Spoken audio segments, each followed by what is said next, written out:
Hai guys, selamat pagi. Ya, saya berharap dengan mendengarkan video ini, dengan menonton video ini kalian bisa mengerti dan paham materi kita yang akan kita bahas pada hari ini. Ya, saya berharap juga kalian serius mendengarkan atau menonton video ini agar nanti pada saat saya kembali, kita akan bahas kembali lebih lanjut lagi. Oke. Nah, kita masuk pada bab ke-9 tentang kegemaran, kembangkan kegemaran membaca. Ya, pada bab 9 kembangkan kegemaran membaca. Ya, kita tidak pernah bisa memaksakan setiap orang bisa gemar membaca, tetapi melalui membaca kita bisa mendapatkan semua informasi yang kita butuhkan. Ya, jadi membaca bisa dihubungkan dengan yang namanya literasi. Nah, di sini dikatakan untuk dapat mengetahui segala sesuatu yang kita ingin ketahui, kita dapat membaca segalanya yang berhubungan dengan apapun yang kita inginkan. Ya, jadi kalau kita ingin mengetahui sesuatu hal, ingin mencari tahu atau ingin mendapatkan informasi, kita bisa mendapatkannya melalui membaca. Ya, melalui internet kan juga bisa, Bu. Memang. Tetapi kalau misalnya kita tidak membaca, apakah kita bisa menemukan informasi tersebut? Tidak. Ya, jadi kita harus membaca apa hal-hal yang kita butuhkan. Karena kalau di internet juga banyak informasi yang kita dapatkan. Tetapi kita harus membaca juga. Ya, kita harus membaca informasi yang kita butuhkan, tidak secara keseluruhan. Ya. Jadi di sini juga sekali lagi ditekankan bahwasanya kegemaran membaca berhubungan erat dengan yang namanya literasi. Ingat ya anak-anak, literasi itu tidak hanya berhubungan dengan pelajaran bahasa Indonesia saja, tetapi juga bisa berhubungan erat atau berkaitan dengan pelajaran yang lain. Karena dalam pelajaran yang lain kalian juga dituntut untuk bisa membaca. Bisa membaca dalam artian bukan kalian disuruh untuk seperti anak SD yang baru pintar membaca, bukan. Tetapi di sini bisa membaca, tidak hanya membaca saja tetapi juga memahami isi dari apa yang kalian baca. Ya, itu yang dimaksud dengan literasi. Oke. Nah, di sini ada yang akan kita bahas, ada 2 buku yang akan kita bahas melalui membaca. Ya, pertama buku fiksi dan buku non-fiksi. Oke. Nah, buku fiksi adalah buku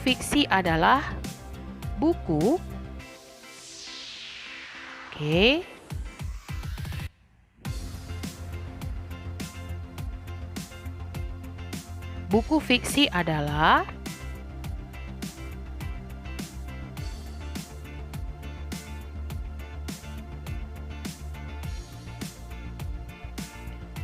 buku fiksi adalah buku yang berkaitan dengan novel, cerpen. Berarti merupakan hasil karya sastra. Ya, sementara buku non-fiksi berhubungan dengan buku ilmiah atau buku pelajaran, atau biografi. Nah, biografi itu bercerita tentang seseorang yang menulis suatu buku, dan di sana dijelaskan buku-buku apa saja yang dibahas atau buku-buku apa saja yang sudah diterbitkan oleh orang tersebut, penulis tersebut, kemudian pada tahun berapa dia lahir dan lain sebagainya. Sama dengan CV, tidak. CV itu kan kurikulum vitae, tidak berhubungan dengan mengenai buku non-fiksi. Karena kalau CV itu berhubungan dengan ketika kita ingin membuat surat lamaran pekerjaan, jadi harus ada yang namanya CV atau bahasa Indonesianya adalah daftar riwayat hidup. Oke. Nah, di sini buku fiksi berhubungan dengan novel, kumpulan dongeng, dan cerpen. Berarti berhubungan dengan hasil karya sastra. Dan di dalamnya terdapat unsur intrinsik. Nanti kita bahas apa-apa saja unsur intrinsiknya. Nah, sementara buku non-fiksi berhubungan dengan biografi, buku pelajaran, dan ilmiah populer. Nah, ilmiah populer ini berhubungan dengan karya seseorang ya, yang diciptakan sendiri, yang dicari sendiri tanpa harus menjiplak atau mencontek atau mengcopy ya hasil karya orang lain. Jadi maksudnya begini, karya ilmiah populer itu adalah sesuatu hal yang dicari tahu, yang ditemukan, sesuatu hal yang baru tentunya ya. Jadi dibuat ke dalam sebuah buku. Nah, karya tersebut bukan merupakan buku fiksi, tetapi merupakan buku non-fiksi.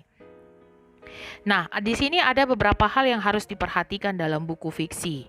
Ya, sudah beberapa kali kita membahas mengenai tema, alur, latar, tokoh, dan amanat. Nah, kelima hal ini termasuk ke dalam unsur intrinsik ya, yang berada dalam cerita atau buku tersebut. Jadi kelima hal ini adalah yang mencakup, yang berhubungan dengan yang namanya buku fiksi. Ya, yang berhubungan dengan yang namanya buku fiksi. Jadi kalau misalnya ada alurnya, ada latarnya, ada tokohnya, ya, kemudian ada amanatnya, berarti berhubungan dengan fiksi, ya, hasil karya. Sudah? Nah, jadi kita tahu apa itu tema, alur, latar, tokoh, amanat, ya. Tidak usah diulangi kembali. Oke. Nah, kemudian di sini juga ada beberapa hal yang harus diperhatikan dalam buku fiksi. Pertama, kata pengantar. Kata pengantar ini fungsinya adalah untuk memberitahukan buku apa yang akan disajikan. Kemudian kata pengantar ini fungsinya adalah ucapan syukur kepada Tuhan Yang Maha Esa dan lain sebagainya. Setelah kata pengantar ada yang namanya daftar isi. Daftar isi fungsinya adalah untuk memberitahukan kita, contoh kita mau mencari materi tentang kegemaran membaca. Nah, dia terdapat pada halaman berapa? Ya, jadi kita bisa tahu ya, materi atau pembahasan atau informasi yang akan kita cari itu ya terdapat pada halaman berapa, kita bisa temukan di dalam daftar isi. Sudah? Nah, itu dia. Nah, selanjutnya, isi pembahasan atau dalam kurung bab 1 sampai selesai. Maksudnya di sini adalah dalam setiap buku non-fiksi terdapat bagian-bagian atau pembahasan-pembahasan yang disebut bab. Ya, jadi ada beberapa bab dalam setiap buku, fungsinya adalah untuk menjelaskan setiap materi-materi yang akan dibahas dalam buku tersebut. Oke. Nah, dan yang selanjutnya adalah daftar pustaka. Daftar pustaka adalah fungsinya untuk memberitahukan kita bahwasanya setiap informasi yang terdapat dalam buku tersebut ya diambil dari buku yang lain. Jadi supaya tidak dikatakan buku tersebut merupakan buku yang mencontek atau buku yang plagiat, ya. Jadi dicantumkanlah nama, kemudian dicantumkanlah tahun terbit, kemudian dicantumkan dia judul buku, kemudian dicantumkan penerbit dan kota terbit. Ya, jadi itulah fungsi daftar pustaka. Ya, jadi ada beberapa daftar pustaka dalam satu buku, ada banyak daftar pustaka yang dicantumkan ketika ya informasi yang diambil dari beberapa buku yang dicantumkan dari buku tersebut. Nah, selain daftar pustaka ada yang namanya indeks. Indeks ini fungsinya adalah memberitahukan kita tentang informasi terdapat pada halaman berapa dan sekaligus memberitahukan makna dari informasi yang kita butuhkan. Ya, jadi indeks ini fungsinya seperti itu. Contoh, yang mau kita cari adalah pengertian dari membaca. Nah, membaca ini bisa saja tidak hanya ada di halaman 1. Bisa saja ada di halaman 10, ada halaman 40, adalah halaman 100. Jadi dia nanti diberitahukan membaca ya. Kemudian tidak dibuat di situ membaca titik 2, tidak, tetapi membaca 1, 10, 40, 100. Nah, itu. Jadi kalau misalnya halaman 1, halaman 10, halaman 40, dan halaman 400, dan halaman 100, di sana ada penjelasan tentang membaca. Nah, itu fungsi indeks. Oke? Nah, di sini juga dapat kalian perhatikan ya, daya tarik buku fiksi dapat dilihat dari unsur intrinsiknya.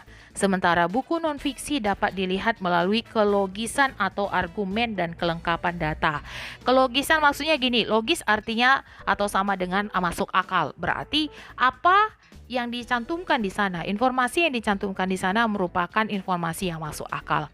Tidak hasil rekayasa, tidak merupakan asal-asalan saja atau yang sering kita dengar atau istilahnya adalah hoax ya, dan argumen dan kelengkapan data ya. Jadi argumennya harus logis, harus masuk akal ya, harus bisa diterima oleh nalar manusia.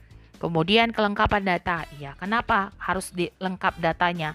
Karena yang namanya buku non-fiksi harus data-datanya lengkap dan sesuai dengan apa yang sudah ada ya.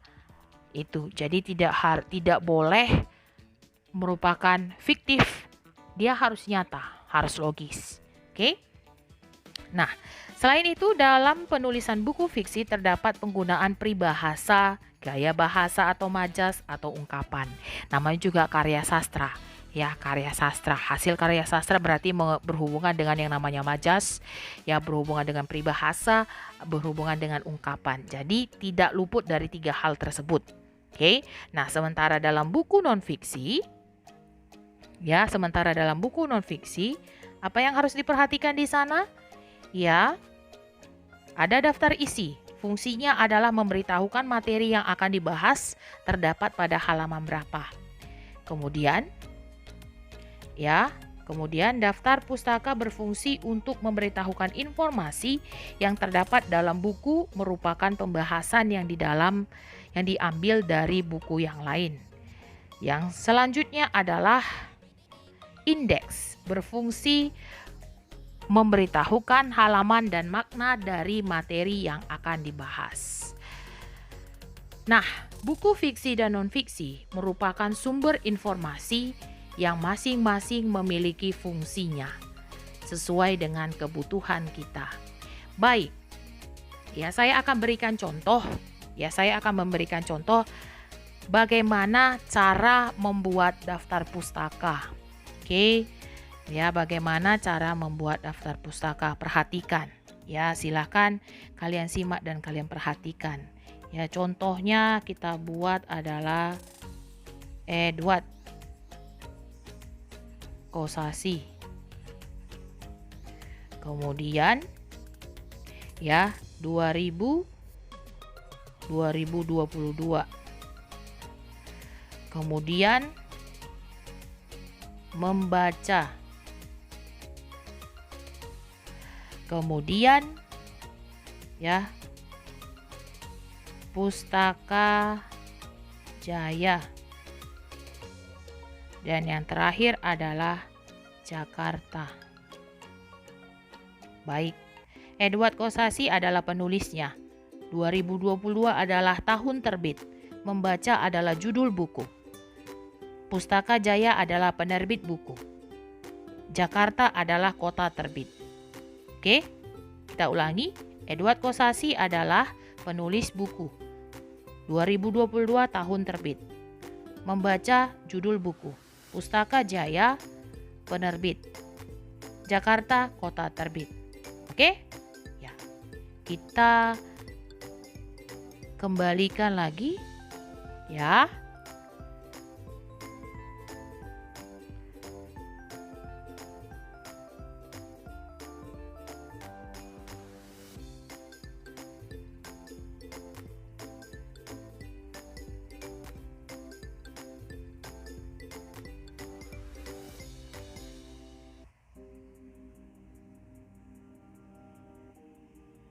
Ya, kita buat di sini.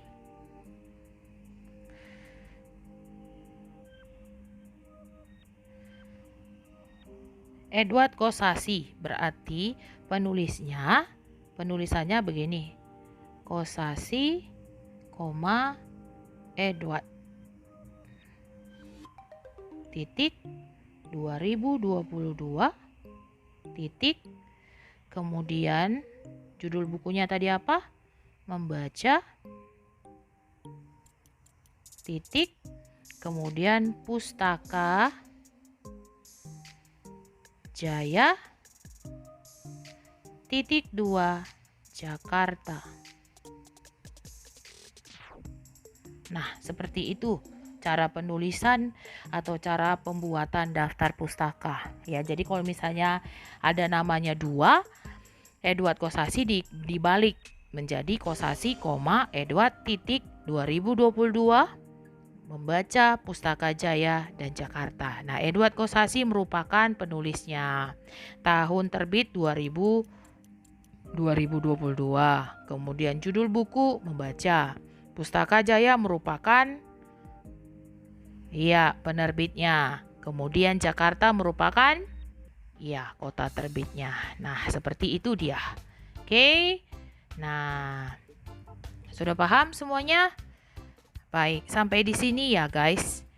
Oke, sampai di sini penjelasan saya mengenai kegemaran membaca ya. Kembangkan kegemaran membaca. Jadi saya harap benar-benar kalian pahami video tersebut ya, benar-benar kalian dengarkan, kalian pahami dan mengerti ya. Nanti di hari selanjutnya pada saat saya sudah kembali lagi, kita akan bahas bersama-sama. Oke? Sampai di sini guys. Ya, penjelasan dari saya, semoga kalian lebih paham. Jika ada yang kalian tidak mengerti, silahkan kalian tanyakan kepada saya. Sampai di sini, Tuhan Yesus memberkati.